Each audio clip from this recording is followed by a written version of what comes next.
Welcome, my dear students, to the social science lecture. Myself, Professor Ravindra Jangid, with you. So, as in the last lecture, we have started with our chapter number 3rd. So, now we are going to continue with that, and the topic is Mizoram. Now, how the Mizoram get independent from the states, northeastern states, और उसको एक north eastern states में एक independent state के नाम से कैसे status मिला, उसके बारे में अभी स्टडी करेंगे. The tribes in the northeast India have an ancient history. When India became independent, the government gave the administrative autonomy to the district of Mizo majority areas of Lushai Hills. When the State Recognition Commission was appointed in 1954, the expectation of the people in this area grew. Mizo leaders started demanding an autonomous Mizo province. In 1959, the territory of Mizoram experienced the severe droughts. And during this famine, the Mizo leader Lal Dinga served the common people a lot. अब यहाँ पे क्या कहा गया, जब India independence नहीं था तब भी ये ट्राइब्स जो थी एक स्पेशल स्टेटस रखती थी नॉर्थ ईस्टर्न स्टेट्स में, और वहाँ पे इस ट्राइब्स को बहुत बहुत ज़्यादा इन्फ्लुएंशियल थी ये ट्राइब्स. जब आफ्टर इंडिपेंडेंस एक ऑर्गेनाइजेशन बनाया गया स्टेट रीऑर्गेनाइजेशन एक्ट के तहत, जिसके अंदर हर स्टेट को ऑर्गेनाइज करके उसकी बाउंड्री डिसाइड की गई, और उसके चेयरपर्सन कौन थे, सरदार वल्लभ भाई पटेल. तो उस समय जब ये लोग Sardar Vallabhbhai Patel reorganisation central state reorganisation act के अंदर जब बने, तो ये स्टेट्स की और डिमांड जागने लगी और इनकी इच्छा बढ़ने लगी कि नहीं, हमें भी इक्वल स्टेटस मिलेगा और हमारे स्टेट को एक अलग से स्टेटस दिया जाएगा. लेकिन 1959 में क्या हो गया, territory expanse severe drought like situation, वहाँ पे सूखा पड़ने लग गया और उसमें प्रॉब्लम्स क्रिएट होने लगी. और उसी दौरान मिज़ोरम में एक लीडर लाल डिंगा करके जो लीडर्स थे, उन्होंने उनको बहुत ज़्यादा हेल्प की.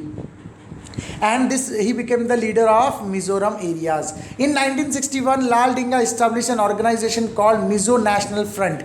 MNF करके उन्होंने एक ऑर्गेनाइजेशन बनाई और उन्होंने बोला कि इनको नेशनल पे रिप्रेजेंट करने के लिए, इंडिया के मतलब स्टेट के लेवल पे, नेशनल लेवल पे रिप्रेजेंट करने के लिए एक ऑर्गेनाइजेशन होनी चाहिए, खास करके मिजोरम वालों के लिए. तो इसके लिए उन्होंने क्या बनाया, Mizo national front. He asked for the greater Mizoram, an independent nation carved out of Tripura, Manipur and Mizo majority area from Lushai Hills. In March 1966, Mizo National Front announced the emergency of independent Mizoram. उन्होंने बोला कि या तो फिर हमें independent दो या तो फिर इमरजेंसी लगा देंगे हम यहाँ पे, अर्जेंट में ही चाहिए हमको, अभी बहुत हो गया सबके साथ में, यानी अलग अलग स्टेट्स के साथ में रह के अभी बहुत हो गया, अब हमारे स्टेट्स को क्या कर दो, अलग कर दो, यानी नॉर्थ ईस्टर्न स्टेट में एक अलग स्टेटस चाहिए हमको, है ना. जैसे आसाम उस टाइम अलग था, इंडिपेंडेंट था, तो हमें भी इंडिपेंडेंट स्टेटस चाहिए. तो Mizoram become the first state from the that to become an independent. Prime minister Indira Gandhi, because 1966 में आपको मालूम है इलेक्शंस हुए, तो उसमें विन कौन हुई थी, Indira Gandhi. Prime minister Indira Gandhi handle the situation firmly and suppress the rebellion. When the situation calmed down in 1972, the Mizo majority area was given the status of union territory. 1972 में कुछ सिचुएशन थोड़ी हैंडल होने लग गई तो उनको यूनियन टेरिटरी दिया, direct state का स्टेटस नहीं मिला, यूनियन टेरिटरी. जैसे आज अंडमान है, निकोबार है, इस तरीके से उसको भी क्या मिला, यूनियन टेरिटरी का स्टेटस मिला. 1985, the Prime Minister Rajiv Gandhi has given an agreement with the Mizo National Front and Mizoram was given the status of the full-fledged state. देखो 1972 में इंदिरा गांधी ने उसको यूनियन टेरिटरी का स्टेटस दिया था और 1985 में जाके मिजोरम को इंडिपेंडेंट स्टेट यानी फुल फ्लेज इंडिपेंडेंट स्टेट का स्टेटस दिया गया during the period of Rajiv Gandhi. किसके समय में मिला, during the Rajiv Gandhi. Lal Denga became the first chief minister of the state. जो लीडर्स थे उस टाइम के, वही वहाँ के स्टेट के पहले इलेक्शन में विन हुए और वो वहाँ के पहले मुख्यमंत्री यानी चीफ मिनिस्टर बने. कौन से स्टेट के, मिजोरम के. अंडरस्टूड प्रॉपरली कि मिजोरम की स्टोरी क्या थी. Hope you understand, my dear students. Now the second states in the northeastern area, that was the Nagaland. जैसे मिज़ो नेशनल फ्रंट करके फेमस था, वैसे नागा नेशनल काउंसिल NNC करके यहाँ पे भी बहुत फेमस बनी. अब इस स्टेट ने अपने आप को कैसे इंडिपेंडेंट करवाया वो देखो यहाँ पे. The Nagaland, the Naga tribes in the north east India is also known as an martial tribe. Martial tribe मतलब क्या है, ये सैनिक ट्राइब्स में से आते हैं। यहाँ के लोग खास करके वॉर पीरियड में, ब्रिटिश टाइम में हो या king during the ancient time हो, मिडिवल टाइम हो, वहाँ के लोग, यहाँ के लोग ज़्यादा करके मार्शल ट्राइब यानी सोल्जर्स ट्राइब्स के नाम से बहुत फेमस है। The Naga tribes had settled in the eastern Himalayas, the Naga Hills, border areas of Assam and Myanmar. In 1946, some educated Naga youth established an organization which was called as a Naga National Council. अब इनको भी लगा भाई मिजोरम ने अपने आप को independent कर लिया तो हमें भी इंडिपेंडेंट हो जाना चाहिए। Later he made a demand for the independent state of Nagaland. They were led by Agami Zapu Fizo. वहाँ पे कौन थे लीडर? लाल डिंगा। वहाँ पे लीडर्स कौन थे? लाल डिंगा। लेकिन यहाँ पे लीडर कौन है? अब आपके यहाँ पे लीडर कौन है? अंगामी जपू फिजो। In 1954, the Naga National Council announced the establishment of an independent federation of Nagaland. And in 1955, skirmishes happened between the local Nagas and the soldier of Assam Rifles. Skirmishes मतलब छोटे मोटी नोक झोंक होने लग गई, छोटी लड़ाइयाँ होने लग गई। किसके बीच में? नागा नेशनल काउंसिल के बीच में और आसाम राइफल्स जो इंडिया की आर्म फोर्सेस में से एक है, तो उधर वहाँ पे उन दोनों के बीच में फाइट्स होने लग गई। Military actions was taken to suppress the skirmishes. झगड़ा जो होने लग गया उसके बीच में उसके लिए मिलिट्री सपोर्ट लिया गया उसको सप्रेस करने के लिए। But several rounds of discussion took place between the central government and Naga national council. India की जो सेंट्रल गवर्नमेंट थी 1954 के टाइम, जो प्राइम मिनिस्टर जवाहरलाल नेहरू के टाइम में, तो वहाँ पे बहुत से डिस्कशन किए गए कि भाई तुम लोग ऐसा क्यों कर रहे हो, क्यों वहाँ पे इतनी वॉर और झगड़े हो रहे हैं, क्यों उसको ऐसा कर रहे हो, क्यों ऐसा प्रॉब्लम क्रिएट करो, क्या रीज़न है उसका। ऐसे करके बहुत से राउंड्स हुए। उसके अंदर central government decided to give the Naga majority territory the status of union territory. अब देखो जिस तरीके से मिजोरम को भी पहले यूनियन टेरिटरी मिला, तो यहाँ पे नागालैंड को भी कौन सा स्टेटस दिया गया? Union territory. Nagaland was made a full-fledged state on 1st December 1963 by putting together the Naga majority territory and some part of Tuensang। ठीक है ना। अब वापस एक चीज़ ध्यान रखना कि मिजोरम जो फुल फ्लेज स्टेट कब बना? 1985 में, during the period of Rajiv Gandhi. Movement दोनों ने साथ में स्टार्ट किया था, लेकिन नागालैंड को पहले फुल फ्लेज स्टेट का स्टेटस मिल गया और मिजोरम को बाद में। तो 1963 में ही यहाँ पे नागालैंड जो है उसको फुल फ्लेज स्टेट का स्टेटस मिल चुका था, बल्कि 1966 में जाके यूनियन टेरिटरी का स्टेटस मिला था मिजोरम को। ठीक है ना। तो ये चीज़ का आपको ध्यान रखना है। और कौन से एरिया को ऐड किया गया नागालैंड के अंदर? The area which is have majority of Naga population and the part of Tuensang province. Tuensang province जो नॉर्थ के साइड में, अरुणाचल प्रदेश के साइड में रीजन है जो स्मॉल, वो एरिया को भी इसके अंदर काउंट किया गया। उसके बाद नेक्स्ट स्टेट है आपका आसाम। नेक्स्ट स्टेट कौन सा है? Assam.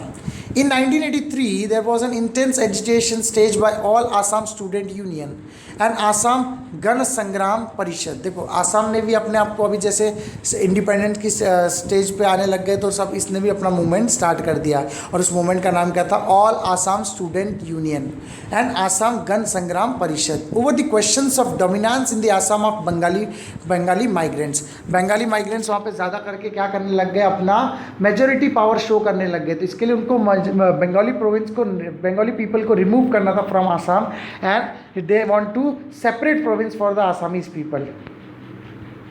In 1985, Prime Minister Rajiv Gandhi, Central Home Minister Shankar Rao Chauhan and Assamese leader Praful Kumar Mohanto। देखो मिजोरम के लीडर लाल डिंगा, आपके नागालैंड के लीडर कौन थे? नाम क्या था नागालैंड के लीडर का? अंगामी जपू फिजो। और यहाँ पे जो है वो लीडर का नाम क्या है? Prafulla Kumar Mohanto.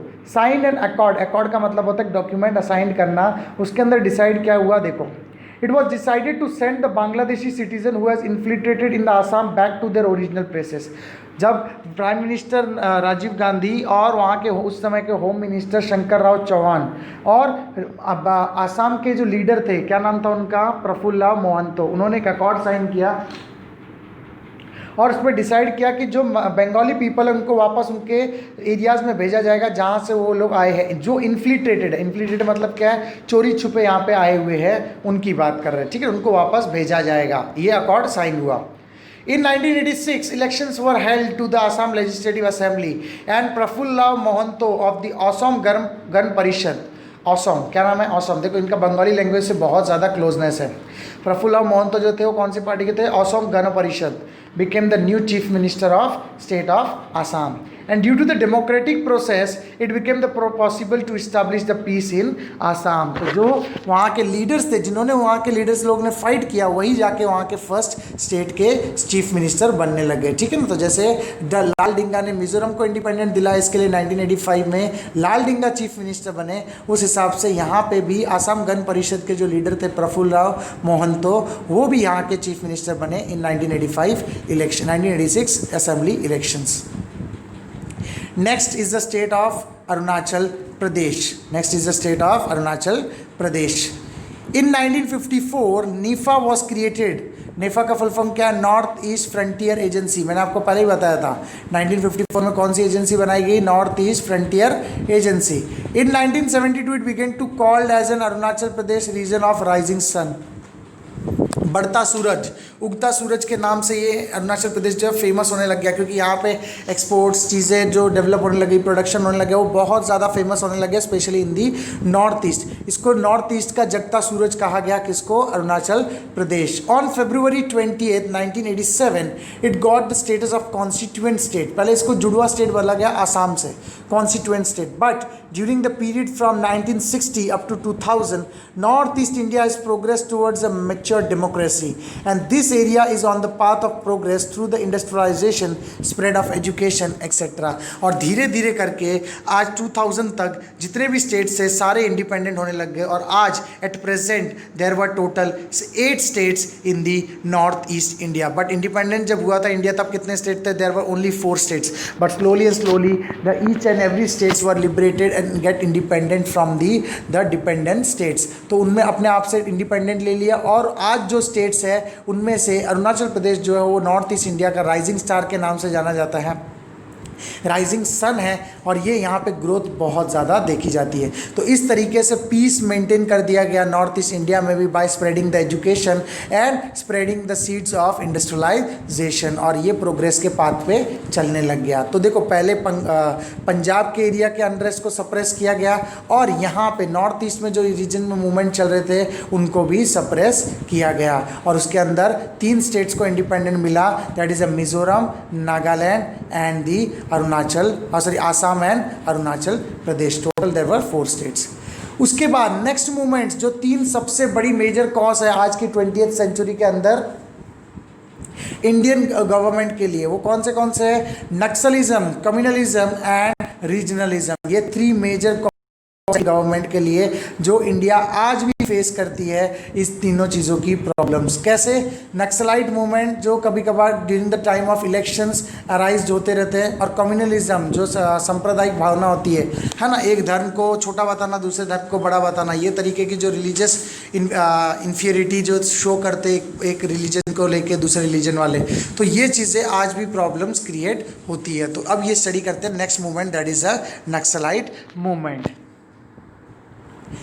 This movement started at Naxalbari in the Darjeeling districts in the West Bengal.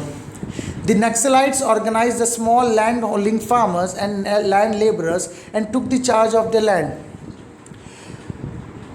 put up the red flags and declared that the areas as a free territory in 1967. All those movements took inspiration from the rebellion was called as Naxalite movement. पहले इन्होंने क्या start किया कि farmers की help कर रहे हैं हम लोग किसकी हेल्प कर रहे हैं? फार्मर।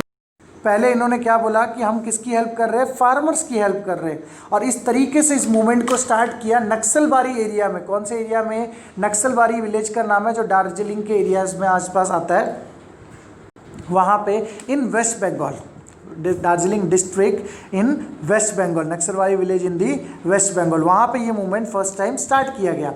और उन्होंने क्या बोला? हम किसके लिए लड़ रहे हैं? फार्मर्स के लिए लड़ रहे हैं। उनके लैंड जो, उनकी जो ज़मीन जो हो ज़मींदारों ने जो ले ली है उसको आज़ाद करवाना है, उनको फ्री करना है उन ज़मींदारों से। इसके लिए उन्होंने रेड फ्लैग लगा के डिक्लेयर किया कि area as an free territories. But the movement that the objective of establishing the action committee to raise a voice against the exploitation of the farmers by the landlords and confiscate the land of the landlords and distribute it among the tenants. पहले उनका motive क्या था कि action committee बनाओ, और इसके अंदर का मेन मोटिव यही होगा कि जो ज़मींदार लोगों ने ज़मीन ले ली है इन फार्मर्स की, वहाँ से उनकी कन्फिस्केट करेंगे, मतलब वहाँ से उनसे छीन लेंगे, और उसके बाद वो वापस डिस्ट्रीब्यूट करेंगे किसके बीच में, जो मजदूर जैसे किसान है बेचारे जो दूसरों की ज़मीन पे वर्क करते, उनको वो ज़मीन क्या कर देंगे, टेनेंट्स लोग में डिस्ट्रीब्यूट कर देंगे। But later the movement strayed away from its objective and it took the recourse to terrorism and to prevent any government schemes and welfare policy from reaching to the common people। पहले तो ये लोग कुछ और काम कर रहे थे, लेकिन बाद में इनका मोटिव घूम गया, इनका दिमाग में कुछ और ही प्लान आने लग गया, और इन्होंने क्या किया कि वो जो टीनेंट्स को ज़मीन देने के बजाय ये लोग ने क्या कर दिया, टेररिज्म का रास्ता अपना लिया। अब ये लोग क्या करते थे कि कोई भी गवर्नमेंट स्कीम्स हो, कोई भी गवर्नमेंट प्लान्स हो, वो पब्लिक तक पहुंच ही ना पाए, ऐसे ऑब्स्ट्रक्शन ये लोग क्या करने लग गए, क्रिएट करने लग गए। कौन से पीपल, नक्सल पीपल्स।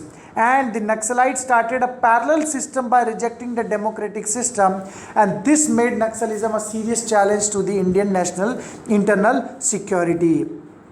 और वो लोग बोलते ही नहीं थे कि हम इंडिया का पार्ट है, ये तो इंडिपेंडेंट है, हम लोग अलग से, अलग ही मूवमेंट, अलग ही पार्टीज, अलग ही अपना सिस्टम चलाते थे। पैरेलल सिस्टम मतलब इंडियन गवर्नमेंट एक तरफ और अपनी गवर्नमेंट एक तरफ चलाते थे। इस तरीके के मूवमेंट ये लोग ने स्टार्ट कर दिया। इसीलिए ये इंडिया की इंटरनल सिक्योरिटी के एक बहुत बड़ा चैलेंज साबित होने लग गया। तभी इंडियन गवर्नमेंट ने कुछ स्टेप्स लिए। कैसे? The movement was mainly located in the West Bengal. Later the movement spread to the East Godavari in Andhra Pradesh, part of Visakhapatnam, Karimnagar, Rajnandagaon and Sukhma in the Chhattisgarh, Gadchiroli in Bandara and parts of Chandrapur in Maharashtra, Balaghat and Mandla in Madhya Pradesh and Koraput in Odisha। ये कुछ states के districts के नाम है जो आपको remember रखने होंगे। जैसे कि फॉर एग्जाम्पल यहाँ पे बोला गया, देखो क्या लिखा गया है, East Godavari in Andhra Pradesh, part of Visakhapatnam, Karimnagar in Telangana, Adilabad Bastar in Rajnandgaon and Sukma in Chhattisgarh. ये देखो आदिलाबाद बस्तर, ये जो गांव है ये छत्तीसगढ़ के है। गढ़चिरौली, भंडारा एंड पार्ट चंद्रपुर इन महाराष्ट्र। ये कुछ रीजन है जहाँ पे ज़्यादा फैलने लग गया। And Balaghat and Mandla in Madhya Pradesh and Koraput in Orissa. इन रीजन्स पे ये जो नक्सलाइट मूवमेंट है ये बहुत ही ज़्यादा जोरों पे चलने लग गया, और इस मूवमेंट को सप्रेस करने के लिए अब गवर्नमेंट को कुछ स्टेप लेना पड़ा। गवर्नमेंट ने क्या स्टेप लिया देखो। In order to maintain their influence, किसने, नक्सलिज्म ने। अभी भी गवर्नमेंट कुछ नहीं कर पा रही है। अभी गवर्नमेंट ने, अभी नेक्स्ट पैराग्राफ में देखो गवर्नमेंट स्टेप लेती है, लेकिन अभी भी नक्सलाइट मूवमेंट जो है वो अपनी आदतों से बाज आ रहा नहीं है। वो क्या कर रहा है देखो। In order to maintain their influence, Naxalite established an organization called Naxalite Liberation Guerrilla Army, PLGA. Naxalites established an organization called People Liberation Guerrilla Army, PLGA। पगला आर्मी करके ये लोग ने बना लिया, किसने, नक्सलाइट लोगों ने। And this conflict is still going on। आज भी ये कन्फ्लिक्ट नक्सलिज्म के बीच में और इंडियन गवर्नमेंट के बीच में चलती आ रही है, और इसको सप्रेस करने के लिए इंडियन गवर्नमेंट ने बहुत कुछ स्टेप्स लिए भी है, लेकिन जितने भी स्टेप्स लिए वो इंडियन गवर्नमेंट के लिए उतने काफ़ी नहीं थे। इंडिया क्या करती है, वहाँ पे CRPF को अपॉइंट करती है, सेंट्रल रिजर्व पुलिस फोर्स को, और उनके साथ फाइट होती है, उनके साथ वॉर होता है, लेकिन फिर भी ये लोग कभी ना कभी कुछ ना कुछ चीज़ों से क्रिएट करके वापस से नक्सलाइट मूवमेंट क्रिएट कर ही लेते हैं। तो आज भी स्टिल ऑन गोइंग प्रोसेस में ये इंटरनल सिक्योरिटी आज भी इंडिया के लिए एक बहुत बड़ी प्रॉब्लम है। Second issue for the Indian government, that is a internal challenges, that is a communalism. Communalism is a serious threat to the unity of our country. Communalism emerged out of a narrow religious pride। खुद का धर्म अच्छा, दूसरे का धर्म बेकार, ऐसी जो रिलीजियस प्राइड, सांप्रदायिकता की भावना जो होती है ना, अपने को अच्छा बोलो दूसरे को बुरा बोलो, वो चीज़ें जो होती है वो होती है कम्युनलिज्म, है ना। The British sown the seeds of communalism in our country. Hindu Muslim करके जाओ, है ना, ये आपस में सही नहीं रहने चाहिए। तो आज भी देखो, आज भी छोटा मोटे टॉपिक पे भी हिंदू मुस्लिम के टॉपिक जब भी उठते हैं तो अपने आप में भले कितना भी अच्छा कोई फ्रेंड क्यों ना हो तो भी वो अपने आप से क्या कर लेता है, डिस्टेंस मेंटेन कर लेता है। तो इस तरीके की फीलिंग्स आज भी इंडियन गवर्नमेंट के अंदर, इंडियन गवर्नमेंट को फेस करनी पड़ती है इन द पीपल, पब्लिक के अंदर। ये कम्युनलिज्म का जो सीड है वो ब्रिटिश लोग छोड़ के गए थे, लेकिन आज भी ये सीड्स देखने मिलता है कि पब्लिक के अंदर थोड़ी सी बात क्या हो जाए तो कम्युनलिज्म जाग जाता है। The British sown the seeds of communalism in our country, and peoples of different religions have happily lived together since many centuries. There is nothing wrong in the people of different religions living together in a country, but while duly proud of their own religions, but when this pride become excessive, खुद के religion पे pride होना कोई बुरी बात नहीं है, लेकिन जब खुद के प्राइड ज़्यादा हो जाती है, एक्सेसिव हो जाती है, then it turns to the bigotry. Bigotry मतलब क्या है, भेदभाव की भावना आना चालू हो जाती है, मेरा धर्म अच्छा है बाकी का धर्म खराब है। ऐसी चीज़ें आ जाती है जब आपके पास एक्सेसिव प्राइड आ जाता है अपने रिलीजन को लेके। Each one then begin to consider their religious superior and other ones inferior, and this religious fantasism, और इस ये क्या करता है आगे जाके, ये धर्म सांप्रदायिकता की जो भावना है ये यहाँ पे क्रिएट हो जाती है। Fanaticism is a base of communalism. It makes an oblivious of national interest. People of different religions don't trust each other. They become suspicious of each other. Compatriots following the different religions are looked to as an enemies. Even the commensality of coming together on the festival became rare. As a result, it became difficult for everybody to come together and get organized for their demands and the rights as a citizen. देखो, ये जो communalism है यही India की बड़ी problem बन जाएगी आगे जाके। क्यों? क्योंकि जब भी एक स्टूडेंट के लिए लड़ना होगा, जब भी एक मजदूर के लिए लड़ना होगा, या जब भी किसी वुमन के लिए लड़ना होगा, तो वहाँ पे टॉपिक आ जाएगा, भाई ये हिंदू वुमन है, ये मुस्लिम वुमन है, हम इसके लिए क्यों लड़े, ये क्रिश्चियन वुमन है। ऐसे टॉपिक्स हमारे बीच में अराइज आज भी हो जाते हैं। कभी भी देखो यहाँ पे इंडिया के अंदर रेप केसेस की सिचुएशंस आती है जहाँ पे वुमन के लिए, हक के लिए लड़ा जाता है, उनके फाइट के लिए लड़ा जाता है, तब भी कोर्ट उसको सही जस्टिस देता है, लेकिन पब्लिक क्या बोलती है, हमको क्या करना, वो अलग रिलीजन के, वो उनका रिलीजियस मैटर है। इस तरीके की भावना ना पैदा हो, इसके लिए जल्द से जल्द ये कम्युनलिज्म को क्या करना पड़ेगा, ख़त्म करना पड़ेगा। नो डाउट आपके अपने रिलीजियस के लिए प्राइड होना चाहिए, प्राउड होना चाहिए, बट ये प्राउड एक्सेसिव नहीं होना चाहिए ताकि खुद का रिलीजियस आपको सुपीरियर लगे और दूसरे का रिलीजियस इन्फीरियर लगे। Because each and every religious have the same kind of feeling, same kinds of thought and same kind of believes, but their methods were different. So don't think that your religious is superior and others religious is inferior.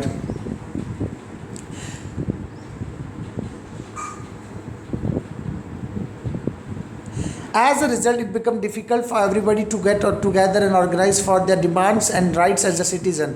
Fanatism makes the perspective of looking at events and people prejudice. Some people begin to think economic and social question also in the framework of their own religions. Some people of religions think that since they belong to a particular religion, they have no influence in politics. They begin to believe that they are being unjustly. They hold that idea that government is partially because against their religion.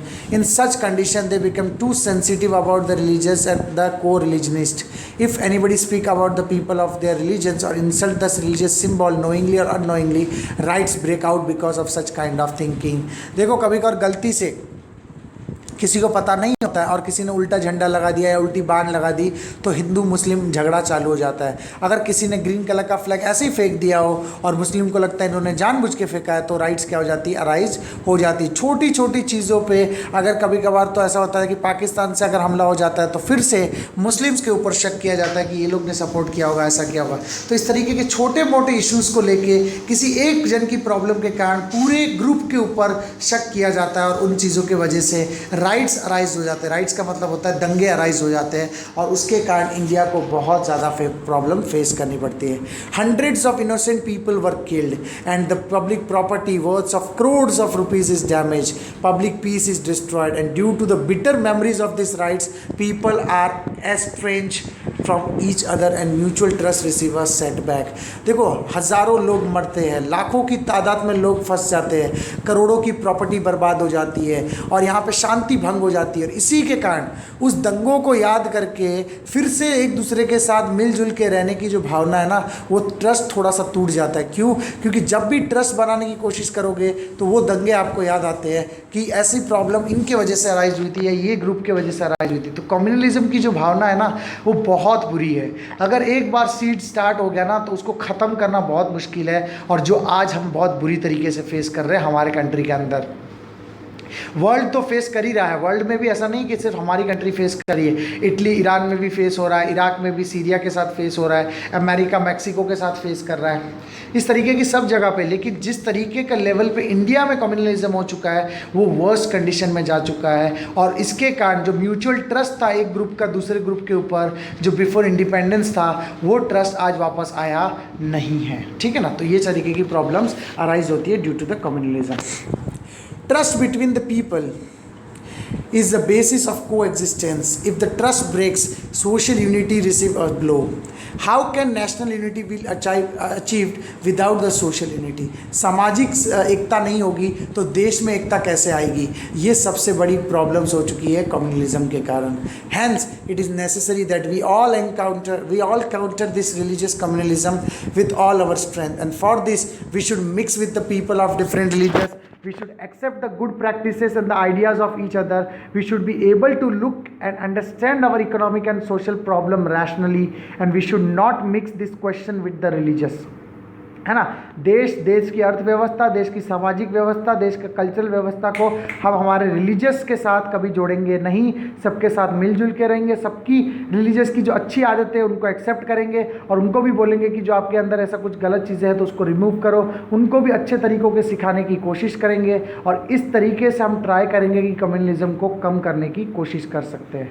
We should search for the economic, political and the historical reason that are responsible for disturbing the religious harmony. हम उन मुद्दों के बारे में लोगों को बताएंगे कि किस तरीके से हमको बहकाया गया, किस तरीके से हमारे बीच में ये भेदभाव का सीड डाला गया। ब्रिटिश लोग के वजह से ये आज जो मतभेद का हमारे बीच में भेद है, ये जो भेदभावना की जो बोलते ना बीज डाला गया है, इसको हम किस तरीके से रिमूव कर सकते हैं, वो रीज़न हम फाइंड आउट करेंगे। And this is the only way to put an end to the communalism and strength the national unity. और यही एक तरीका हो सकता है कि हम भेदभाव की भावना को हटा के देश की एकता की तरफ हम ध्यान लगा सकते हैं, और देश की एकता को मजबूत करने के लिए हम प्रयत्न कर सकते हैं, यानी हम उसमें और ज़्यादा वर्कआउट कर सकते हैं। Hope you understand my dear students. Now in the next lecture, in the last lecture we are going to study the regionalism, the last part of our chapter.